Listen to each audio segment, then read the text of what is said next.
Hello दोस्तों आज मैं आप सभी को सुनाने वाला हूँ अकबर बीरबल की एक कहानी। कहानी का शीर्षक है सोने का खेत। दोस्तों, अकबर के महल में कई कीमती सजावट की वस्तुएं मौजूद थी, लेकिन एक गुलदस्ते से अकबर को खास लगाव रहता था। इस गुलदस्ते को अकबर हमेशा अपनी पलंग के पास रखवाते थे। एक दिन अचानक महाराजा अकबर का कमरा साफ करते हुए उनके सेवक से वह गुलदस्ता टूट गया। सेवक ने घबराकर उस गुलदस्ते को जोड़ने की बहुत कोशिश की, लेकिन वो नाकाम रहा। हार कर उसने टूटा हुआ गुलदस्ता कूड़ेदान में फेंक दिया और दुआ करने लगा कि राजा को इस बारे में कुछ पता न चले।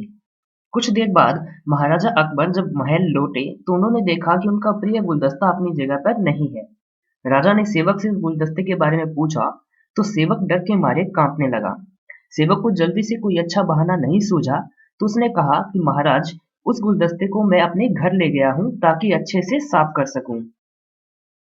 यह सुनते ही अकबर बोले, मुझे तुरंत वो गुलदस्ता ला कर दो। अब सेवक के पास बचने का कोई रास्ता नहीं था। सेवक ने महाराज अकबर को सच बता दिया कि वो गुलदस्ता टूट चुका है। यह सुनकर राजा आग बबूला हो गए। क्रोध में राजा ने उस सेवक को फांसी की सजा सुना दी। राजा ने कहा कि झूठ मैं बर्दाश्त नहीं कर सकता हूँ। जब गुलदस्ता टूट ही गया था तो झूठ बोलने की क्या जरूरत थी। अगले दिन इस घटना के बारे में जब सभा में जिक्र हुआ तो बीरबल ने इस बात का विरोध किया। बीरबल बोले कि झूठ हर व्यक्ति कभी न कभी बोलता ही है। किसी के झूठ बोलने से अगर कुछ बुरा या गलत नहीं होता तो झूठ बोलना गलत नहीं है। बीरबल के मुंह से ऐसे शब्द सुनकर अकबर उसी समय बीरबल पर भड़क गए। उन्होंने सभा में लोगों से पूछा, क्या कोई ऐसा है यहाँ जिसने झूठ बोला हो। सबने राजा को कहा कि नहीं, वो झूठ नहीं बोलते। यह बात सुनते ही राजा ने बीरबल को राज्य से निकाल दिया। राज दरबार से निकलने के बाद बीरबल ने ठान लिया कि वो इस बात को साबित करके रहेंगे कि हर व्यक्ति अपने जीवन में कभी न कभी झूठ बोलता है।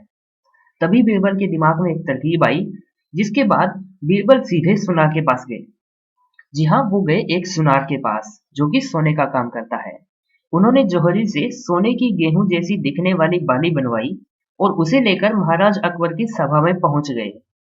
अकबर ने जैसे ही बीरबल को सभा में देखा तो पूछा कि तो अब तुम यहाँ क्या करने आए हो। बीरबल बोले कि जहांपना, आज ऐसा चमत्कार होगा जो किसी ने कभी नहीं देखा होगा। बस आपको मेरी पूरी बात सुननी होगी। राजा अकबर और सभी सभापतियों की जिज्ञासा बढ़ गई और राजा ने बीरबल को अपनी बात कहने की अनुमति दे दी। बीरबल बोले, आज मुझे रास्ते में एक सिद्ध पुरुष मिले थे। उन्होंने मुझे यह सोने से बनी गेहूं की बाली दी है और कहा कि जिस भी खेत में लगाओगे वहां सोने की फसल उगेगी। अब इसे लगाने के लिए मुझे आपके राज्य में थोड़ी सी जमीन चाहिए। राजा ने कहा कि यह तो बहुत अच्छी बात है, चलो हम तुम्हें जमीन दिला देते हैं। अब बीरबल कहने लगे कि मैं चाहता हूं कि पूरा राज दरबार यह चमत्कार देखे। बीरबल की बात मानते हुए पूरा राज दरबार खेत की ओर चल पड़ा। खेत में पहुंचकर बीरबल ने कहा कि इस सोने से बनी गेहूं की बाली से फसल तभी उगेगी जब इसे ऐसा व्यक्ति लगाए जिसने जीवन में कभी झूठ न बोला हो। बीरबल की बात सुनकर सभी राज दरबारी खामोश हो गए और कोई भी गेहूं की बाली लगाने के लिए तैयार नहीं हुआ। राजा अकबर बोले कि क्या राज दरबार में ऐसा कोई व्यक्ति नहीं है जिसने अपने जीवन में कभी झूठ न बोला हो। सभी लोग खामोश थे। बीरबल बोले कि जहांपना, अब आप ही इस बाली को खेत में रोप दीजिए। बीरबल की बात सुनकर महाराजा का सिर झुक गया। उन्होंने कहा कि बचपन में मैंने भी कई झूठ बोले हैं, तो मैं इसे कैसे लगा सकता हूँ। इतना कहते ही अकबर को यह बात समझ आ गई कि बीरबल सही कह रहे थे कि इस दुनिया में कभी न कभी सभी झूठ बोलते हैं।